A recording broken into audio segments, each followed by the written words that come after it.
अस्सलाम वालेकुम वरहमतुल्लाहि वबरकातुह। ये हुंडई ज़ीरा है 2022 मॉडल। उसके मल्टीपल ECU उनके यूनिट्स के पिन आउट्स हैं और मोस्टली जितनी गाड़ी के अंदर सिस्टम है, जितने भी ड्राइव यूनिट हैं, उनकी लोकेशन है, उनके पिन आउट्स हैं और मच मोर। इसके अंदर जो इंजन है वो V6 इंजन है, 3.3 लीटर पावर। ठीक है जी। और जो ट्रांसमिशन है वो 6 फॉरवर्ड और 1 रिवर्स। अच्छा जी, यहाँ बात करूँगा मैं ये V6 V टाइप जो इंजन है उसके हवाले से। तो सबसे जो आसान काम है वो V6 इंजन को डायग्नोज करना है। किस तरह? वो इस तरह के जो V6 टाइप इंजन है, इसका मतलब यह है कि आपके सामने, या आपने जब इसको स्कैनर लगाया, आपके सामने 2 इंजन है। ठीक है, 2 इंजन का डाटा आपके सामने आ रहा है, बैंक 1 और बैंक 2। ठीक है जी। तो जो एमिशन सिस्टम है, मोस्टली जो इन गाड़ियों में फ़ॉल्ट आता है वो एमिशन सिस्टम के अंदर आता है। यानी बाज़ सूरतों में एक बैंक जो है वो रिच कंडीशन शो करता है और दूसरा स्टैंडर्ड पे होता है, या दूसरा जो बैंक है वो लीन कंडीशन शो कर रहा है, पहला रिच है। यानी कोई भी सिचुएशन हो सकती है फ़ॉल्ट की नौयत की वजह से। तो अब आपके सामने 2 इंजन हैं। ठीक है, दोनों का डाटा आपने सेलेक्ट किया है और अब आप इसको कंपेयर करेंगे। तो जब कंपेयर करेंगे तो बैंक 1 के सेंसर और बैंक 2 के सेंसर के फंक्शन को आप चेक करेंगे कि आया ये जो आइडियल के ऊपर या एनी इंजन स्पीड के ऊपर इनकी जो फंक्शन है वो दोनों की सेम है या डिफरेंस है। तो अगर तो सेम है तो गाड़ी स्टैंडर्ड के ऊपर है, अगर कॉमन फॉल्ट ना हुआ तो। ठीक है जी। और अगर डिफरेंस है तो उस डिफरेंस को आपने ख़त्म करना है, उनको दोनों को नॉर्मलाइज लेके आना है, स्टैंडर्ड के ऊपर लेके आना है, तो गाड़ी जो है वो परफेक्ट कंडीशन में जाएगी। अब देखना ये है कि इस V6 इंजन के अंदर बाज़ चीज़ें कॉमन होती हैं, और अगर कॉमन चीज़ के अंदर फॉल्ट आएगा तो दोनों बैंक जो हैं वो सिमिलर रिएक्ट करेंगे। ठीक है, यानी कॉमन चीज़, एक मिसाल देता हूँ कि जो इनटेक सिस्टम है, मैस एयर फ्लो सेंसर को ले लें, वो दोनों का कॉमन है। अगर उसकी रीडिंग में फ़र्क आएगा या उसकी रीडिंग डिस्टर्ब होगी तो दोनों बैंक या तो रिच जाएंगे या दोनों बैंक लीन जाएंगे। ठीक है, एमिशन सिस्टम जो है। और इसी तरह कॉमन जो है वो फ्यूल प्रेशर है। फ्यूल प्रेशर अगर जो लो होगा या हाई होगा तो दोनों बैंक जो है वो सिमिलर रिएक्ट करेंगे। तो इससे ये आसान हो जाता है कि फॉल्ट को डायग्नोज करना। तो कॉमन चीज़ को आप रिप्लेस करेंगे या उसको डायग्नोज करेंगे, उसके जो भी पैरामीटर हैं वो पैरामीटर आपके सामने होने चाहिए, रीडिंग, उसको चेक करेंगे कि कौन सा जो सेंसर है, कॉमन सेंसर, उसकी जो रीडिंग है वो स्पेसिफिकेशन से अबव है या बिलो है, उसको स्टैंडर्ड पे लाएंगे तो गाड़ी नॉर्मल पोजीशन में हो जाएगी। और अगर कॉमन सिस्टम जो है वो गाड़ी का ठीक है, कोई एक बैंक, किसी एक बैंक के अंदर मसला है तो उसके ऊपर काम किया जाए। जैसे फॉर एग्ज़ाम्पल एग्जॉस्ट जो है, ये दोनों बैंक्स का इंडिपेंडेंट है। बैंक 1 का अलग एग्जॉस्ट सिस्टम है और बैंक 2 का अलग है।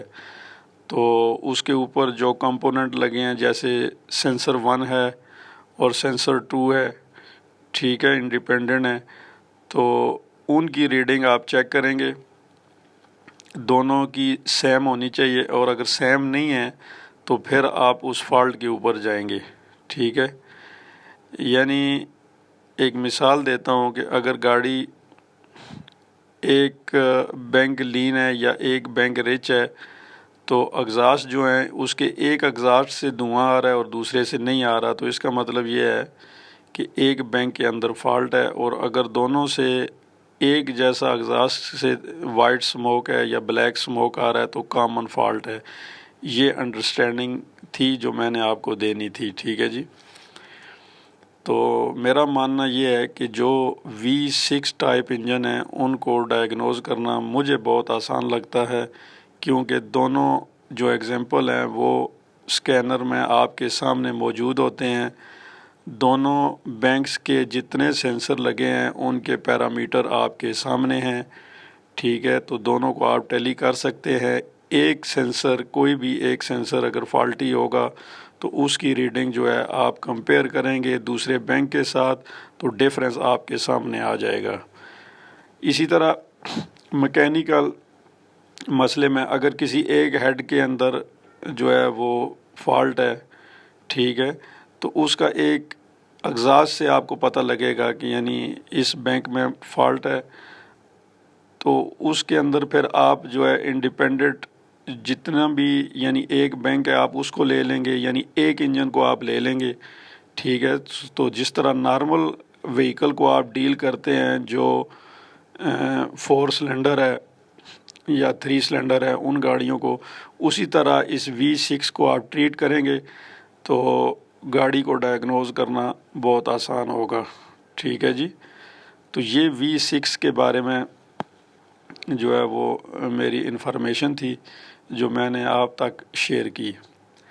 اچھا، اب اس وہیکل کے اندر جتنے بھی سسٹم ہیں، جتنے بھی یونٹ ہیں، وہ سارے کنیکٹڈ ہیں تھرو کین کے ذریعے، ٹھیک ہے۔ کسی ایک سسٹم میں یا کوئی ایک ECU جب ڈسیبل ہوگا تو جو مین یونٹس ہیں ان کے، ٹھیک ہے، انجن کنٹرول یونٹ ہے اور جو اس کا باڈی کنٹرول موڈیول ہے، ٹھیک ہے، تو اس کے اندر انفارمیشن سٹور کرے گا یہ اس متعلقہ یونٹ کی جو ڈسیبل ہے، ٹھیک ہے۔ جیسے بعض DTC آتے ہیں کہ آپ نے ABS کے اندر چیک کیا ہے تو وہاں پہ DTC ہے کہ انجن مال فنکشن یا ٹرانسمیشن مال فنکشن، تو وہ ریفر کرتا ہے آپ کو اس سسٹم کی طرف جس سسٹم میں فالٹ ہوتا ہے، تو پھر آپ نے اس سسٹم کے اندر جانا ہے، ٹھیک ہے۔ جیسے ABS میں یا جو لیٹسٹ گاڑیاں ہیں ان کے اندر جب کسی بھی ایک یونٹ کے اندر فالٹ آتا ہے تو کلسٹر کے اندر موسٹلی جتنے سسٹم ہیں سب کی لائٹیں جو ہیں وہ آن ہو جاتی ہیں، جو وارننگ سمبل ہیں وہ آن ہو جاتی ہیں، اور جب آپ ہیلتھ رپورٹ لیتے ہیں تو اس میں پھر ڈیٹیل آتی ہے، سارے یونٹ آپ کو یہی کہہ رہے ہیں کہ فلانا سسٹم جو ہے وہ ڈسیبل ہے، اس کو چیک کیا جائے۔ تو پھر آپ اس متعلقہ سسٹم کے اندر جاتے ہیں تو وہاں پہ آپ کو جو ہے وہ DTC ملتا ہے، جس سے آپ اس کا وہ فالٹ ٹریس کرتے ہیں یا اس کو ڈائگنوز کرتے ہیں تو سارے سسٹم نارملائز ہو جاتے ہیں، ٹھیک ہے جی۔ تو یہ ان گاڑیوں میں جتنی بھی لیٹسٹ گاڑیاں آ رہی ہیں ان کے سسٹم کو جو ہے وہ مینوفیکچر نے اتنا کمپلیکیٹڈ کیا ہے کہ اس کو اگر سمجھا جائے تو ڈائگنوز کرنا بہت آسان ہے، اور اگر آپ اس کو سمجھیں گے نہیں تو پھر اس کو ڈائگنوز کرنا بہت مشکل ہے، ٹھیک ہے جی۔ تو یہ میری ویڈیوز کا مقصد یہی ہے کہ آپ کو سب کو جو ہے وہ اس سسٹم کے ساتھ اپ گریڈ رکھنا، ٹچ رکھنا، تاکہ کوئی بھی کسی بھی سسٹم والی گاڑی آپ کے سامنے ہو تو آپ اس کو ڈائگنوز کرنے کے لیے جو ہے وہ تیار ہوں۔ تو میری ویڈیو کو لائکس کریں، شیئر کریں، اور نیکسٹ ویڈیو میں آپ سے بات ہوگی۔